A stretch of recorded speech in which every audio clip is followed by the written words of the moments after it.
Finally, he has a non-showbiz girlfriend, sabi ng mga stalkers. Tingnan nyo, tuwang-tuwa pa. Yahoo raw. Meron pang gumatong dyan. Sabi nito, itong Aurora na to, I have photos of you and the non-showbiz girl. I-post ko kaya? Naghahamon pa. Itinag pa nila. Okay, si Kimi, tsaka si Paulo. Ganong katitigas ang mukha ng mga taong to.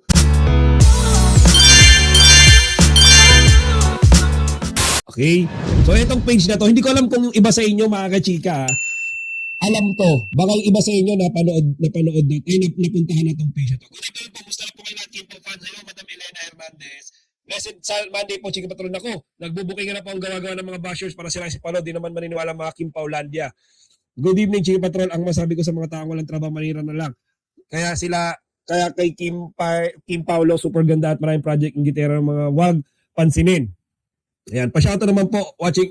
Ayan, shoutout Madam Lorna Camacho. Ayan, thank you for watching my vlog. God bless Madam Lorna Camacho. God bless din sa'yo. So mga kachika, dito ko nga nabasa, okay, etong topic natin ngayong araw. At eto nga, okay, eto si Rockstar Stilettos. So eto pala mga kachika, ang punot dulo, okay, ng masasabi natin na gumagawa ng fake news or bashing about Kim Pao. So, eto mga kachika, no, nagulat ako kasi akala ko nung una is rumors lang. Akala ko nung una, bulong-bulungan lang. Pero totoong ipinost niya nga. Okay, and eto mga kachika, basahin natin ito, mabilisan lang. Finally, he has a non-showbiz girlfriend, sabi ng mga stalkers. Tingnan nyo, tuwang-tuwa pa. Yahoo raw. Okay, Yahoo daw. At meron pang gumatong, mga kachika. Meron pang gumatong dyan. Sabi nito, itong Aurora na to, I have photos of you and the non-showbiz girl. I-post ko kaya? Aba? Tingnan nyo naman, mga kachika. Naghahamon pa. Itinag pa nila. Okay, si Kimi, tsaka si Paulo. Ganong katitigas ang mukha ng mga taong to. Kaya hindi na ako nagtataka, 'di ba? Inuulan ng sumbong si Sir EJ, 'di ba? Tungkol dito sa mga dilema ng mga Kim Pao fans tungkol nga sa ginagawang pangbababash nitong mga to kay Kimi tsaka kay Paulo. Ayan. Sabi ni Madam Eve Del Rosario, yung page na yun, kachika, din ako nag-visit dyan. Dead man na yan sa akin. Iyon na lang at sa kanila rin ako naglaan ng time to watch. Ayan. So, eto mga kachika, no? And sabi nga rito, inaasar pa nila tayo. Tayo mga Kim Pao fans, isipin nyo ang sabi nila rito. Hala, totoo nga ang chismis. Mag-iiyakan sigurado ang mga Kim Pao kulto republic nito. So mga chika, ina-accuse pa tayo mga kulto. Ayan. So meron pa rito. Grabe, ang pangit. Okay, nung mga sinasabi kay Paulo, and ayoko na basahin. Tingnan nyo naman. Masahol ka pa sa tit. Ayan. Paulo Abilino, mga fans mo walang respeto sa sarili at kapwa babae. Lumalaki ka talaga sa lansangan, no? Breeding no class. Etong Aurora na to mga chika, feeling ko, this is a fake account. Ay nakalagay, parody. Parody. Ayan, no? Di ba? Sabi dito, sabi dito, yung non-showbiz girlfriend daw ni Paulo is a gamer din. Meron pa siya post, 11 hours ago. Diba? Kahit pa sa nakipag-kiss si Paulo at GF niya sa harap nyo, di pa rin kayo maniniwala. Alam nyo kung bakit? Kasi mabasag ang mga kadiluluhan ninyo. Hahanap pa rin ako ng lusot para di mabasag ang kabaliwan ninyo mga te. O, diba? So, etong Aurora na to mga kachika yung pasimuno and feeling ko, etong si Rockstar Stilettos tsaka si Aurora, iisa lang to mga kachika. Iisa lang yan. Parang eto si Rockstar, kinakausap niya si Aurora, kunwari magkaibang tao, pero sa totoong tao, si Rockstar, sinasagot niya lang yung sarili niya. Pansinin niyo, siya lang yung sumasagot dito sa Aurora. Walang iba, siya lang. Di ba? Siya lang. Di ba? So, tingnan niyo Kesyo Kim Pao fans daw ay really funny. Tayo daw ay gumagawa ng fake news. Si male idol daw is a millionaire. In fact, yes, millionaire si Paolo. However, hindi lang siya nagsishare ng kanyang net gross revenue. Di ba? Sinasabi nila dyan mga chika, sobrang minamaliit nila si Paolo. So, kesyo hindi daw matalino, kesyo hindi daw mayaman, kesyo, alam niyo yun, hindi ko alam kung bakit ginagano nila si Pao, and I don't think na papatulan din sila ni Paolo. Okay? Sabi nga rito, si Paolo, yung net worth niya is malaki. Pero hindi na to it. Mas okay sa kanya na sa kanya na lang yun. 'Di ba? Ayan no. Tawag dito. Merong estimate dito mga kachika. Nung parang total net worth, okay, ni Paolo Abilino. Parang masabi na natin na sahod, 'di ba? Parang yung talent fee, 'di ba? So dito pa lang mga kachika, makikita na natin na hindi basta-basta yung talent fee ni Paolo. 'Di ba? Ang nakita ko rito, share ko sa inyo Ayan, Paolo Abilino. Ayan, okay? Yung estimated na sahod ni Paolo every month. Again, every month yan. This is from a reliable source. $13,240 a month. Yan yung pag kinonvert sa peso yan, 750,000 pesos a month. Yan yung income yan. Tapos sasabihan nila bahay lang daw ng aso. Actually mga chika, merong nag-comment dito. Mahal daw ni Paolo, sanlaki lang daw ng bahay ng aso. Di ba? Grabe. At yun nga, after investigating, sabi ni Madam Jangdi, di ba? Tama nga ako, iisang tao lang yan. Sabi ni Madam Eve, yes, yung si Rockstar may nagtag dyan sa ex mga contents about Janine. Fans yan ni Janine. So ayan na, nagkabukingan na nga. And alam nyo ba mga kachika, kaya ako nalaman, kesyo ganito daw, naban na raw yung mga Kim Pao accounts. Kesyo si Kimi raw, pinagpipilitan ni sarili kay Paolo and all. Pero meron na screenshot, okay mga chika, dito sa isang channel na to, kung saan sinabi, ito. Ito mga kachika, ayan. Nakalagay dito, inamin niya na gawa-gawa lang daw nila. Okay, sabi dito, ob-ob ka. Pinagtawanan tuloy tayo nito mga Kim Pao dahil sa kaob-obhan mo.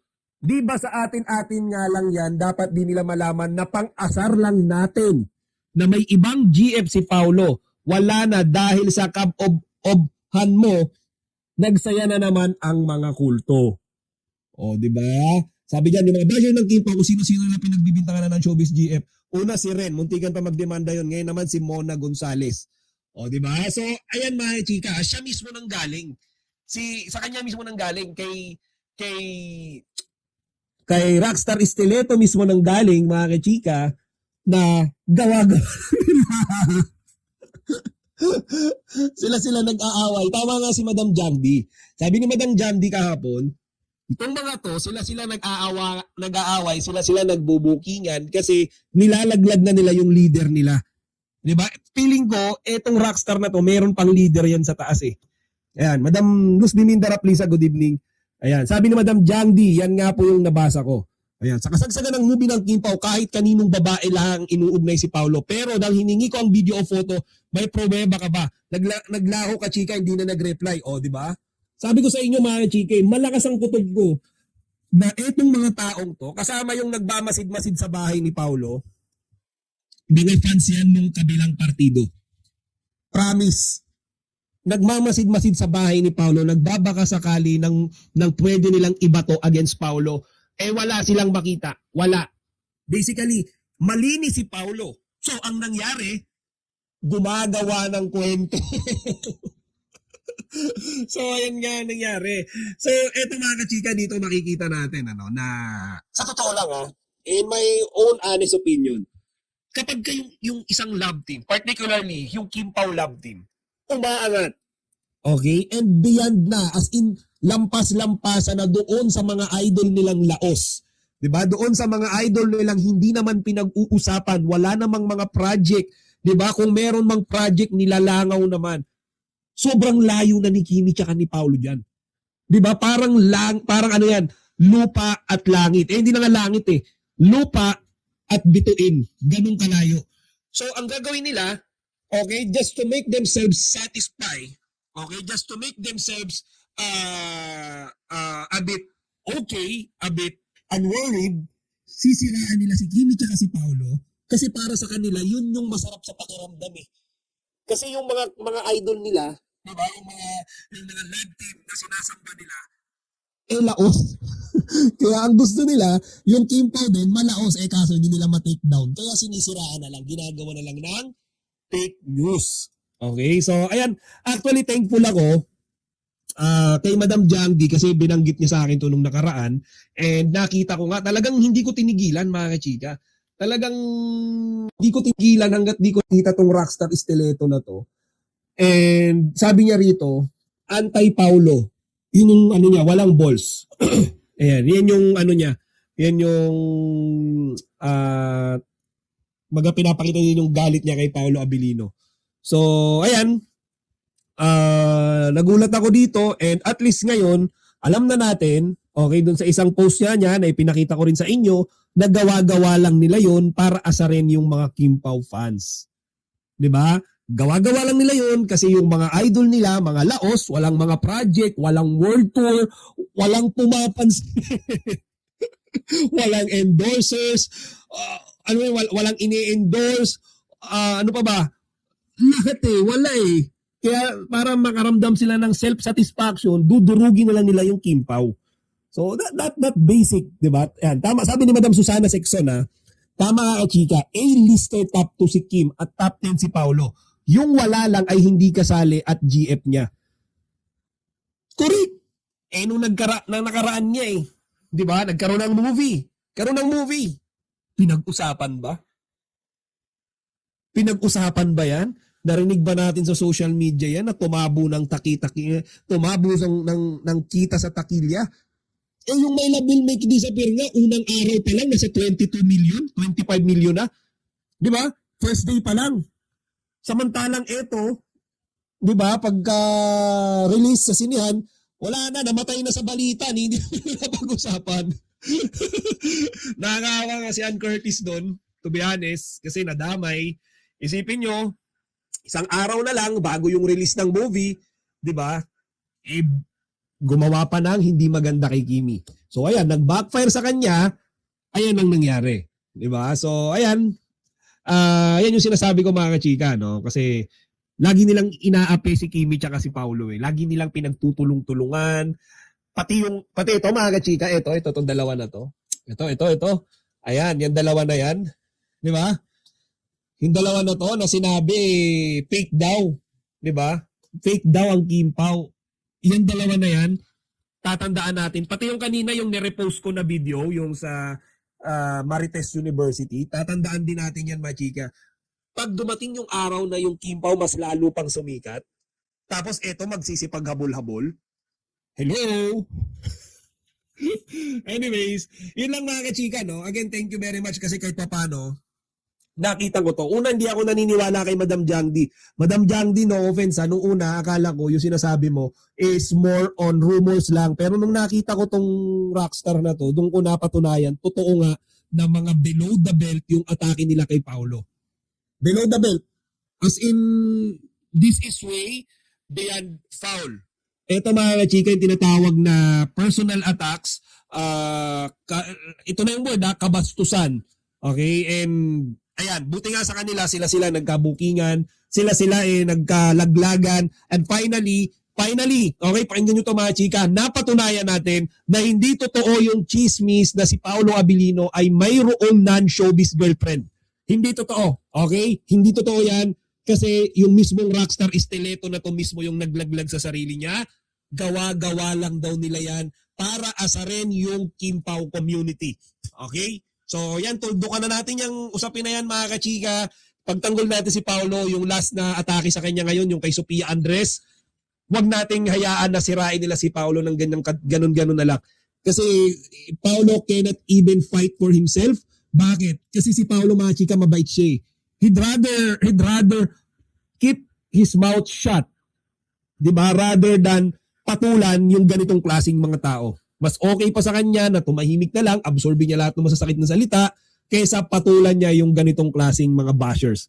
'Di ba? Alam niyo naman 'yan, 'di ba? So, ayun. So, ito mga chika, again, tundukan na natin 'yan, and to make everything clear, everything clarified, everything confirmed, walang non-showbiz girlfriend si Pablo Abelino. Hindi rin siya tumitingin o wala rin siyang lihim na pagtingin kay Sophia Andres. Yan ay purong gawa-gawa lang ng mga bashers. And minsan pati ako, okay, personally mga chika, pati ako nayayanig. Kasi kapag may nakikita akong ganyan, hindi ko mapigilan yung sarili ko na mag-investigate din kung totoo ba. 'Di ba? Kasi sabi ko nga nung nakaraang araw, 'di ba, hindi kayang gawin ni Paolo na tumingin sa ibang girl habang katabi niya si Kimi. Sino mo nandun katabi niya si Kimi tapos titingnan ni Sophia Andres? 'Di ba? Samantalang nung pinanood natin yung media ko, nung ni-replay natin, nagsasalita nga si Sophia Andres, di man siya tinitingnan ni Paolo eh. O, 'di ba? So, ayan. Yan, sabi dito ni Madam Rabilin Starkey, ay dito, kay Madam Jangdi, naka 200 million daw po, 17 days yung movie nilaan. Tingnan natin ha. Okay, The Loved One.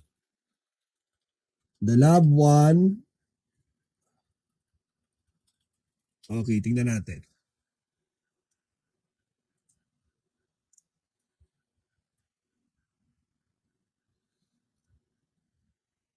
Okay, eto mga kachika. Tama si Madam Jangdi. Okay. Kumita yung The Loved One, however, hindi siya napag-usapan. 'Di ba? Yes, kumita siya. Eto, tama nga si Madam Jangdi. Kumita siya pero hindi siya napag-usapan. Hindi siya pumutok, hindi siya yung masasabi natin na kagaya nung movie ng Kim Pao, My Love Will Make You Disappear, na kahit saan ka pumunta, kahit yung mga tindera ng karinderya, kahit yung nagtitinda ng taho, alam nila yung My Love Will Make You Disappear. Eto, sabihin na natin sumikat siya, ay sabihin na natin kumita siya pero hindi naman siya napag-usapan. 'Di ba? Wala nga silang masyadong interview eh. 'Di ba? Aside from pagbisita sa Showtime, pera pa sila patumbay ng Kim Pao, Chika Patrol. Mangyari lang yan kung Kim Pao mismo ang nag-disband. I doubt madidisband ng Kim Pao anytime soon. Hindi ako naniniwala sa chismis na yan. Nasa peak yung career nyo, i-disband ng ABS or sila mismo. I don't think so. Ayan. Sabi dito, well, sila yung mahawak kasi Kim Pao forever. Maraming dumarating. Kaya mga go-to, sabi ni Madam Edita, Chika Paulo's home is big with lots of proof. Who said that his home is small is a lie. Totoo yan. Nakita ko yung nag-i-stream si Paolo. Ang laki-laki ng bahay niya. Sinasabihan nilang kasing laki lang ng doghouse. Diba? Rabilin Starkey, sabi niya, ang mga bashers na sobrang inggit sa success ng Kim Pao, ang crab mentality ng mga Pilipino to pull you down nung makita nila ang sobrang success ng iba. Correct. Yung Kim Pao walang ginaganyan nila eh. Yung iba nga mga love team ngayon, walang bashers eh. Mga Don Bell, wala naman ako naririnig na umaatake sa kanila at the moment. Yung mga JMP, ang Kim Pao yung pinupuruhan nila eh. Kasi alam nila, kapag tinira nila ang Kim Pao, pag-uusapan din sila. Di ba? Yung mga bashers na yan, wala na kasing ibugang mga idol sila, basta happy tayo mga Kim Pao. Yun din sabi ni Sir EJ, narindi na daw siya. Kaya dumating na siya sa point na immune na daw. Sabi ni Sir EJ Salot, immune na daw siya mga kachika. Okay, yung tawag dito, immune na daw siya sa mga bashing. Di ba? So, ayan. Ang mahal ng ticket ng movie ng Kim Pao at yun Holy Week pa kay Ann, binaba nila yung price tapos during Valentine's pa. Oo nga eh, ang daya nga eh. Yung kay Kimi tsaka kay Paolo nga, dapat Valentine's yun eh. Kaya nga nakakainis eh, minub nila ng March eh. Diba? Madam Norma Dayag, Chika Patrol, good evening. Good evening din po, Madam Norma. Ang mahal ng ticket ng movie ng Kim Pao at time pa yun ng Holy Week at kay Ann, binabaan nila ang price. Tapos during Valentine's, yun nga. More than 100 lang ang ticket nila Ann. Grabe, 100 plus lang. Kay Kimi tsaka kay Paolo, 200 plus yun 250 plus. Ikaw na namigay ng ticket, hindi na ako naniwala sa kita niya kasi walang pila sa sinihan na kumita. Hindi nga napag-usapan yan eh. Hindi ko nga narinig sa social media na daming nakapila sa sinihan, na yung mga fans nagsisigawan, ini-interview yung mga fans after panoorin. Hindi ko talaga narinig. Kasi mga basis na yan, kachika, yung mga fans si Janina, sobrang pait ng buhay. Totoo. fans yan ng ibang mga love team and siguro yung mga love team na yun yung mga sabihin natin kalaban ng mga Kimpaw ngayon. Di ba?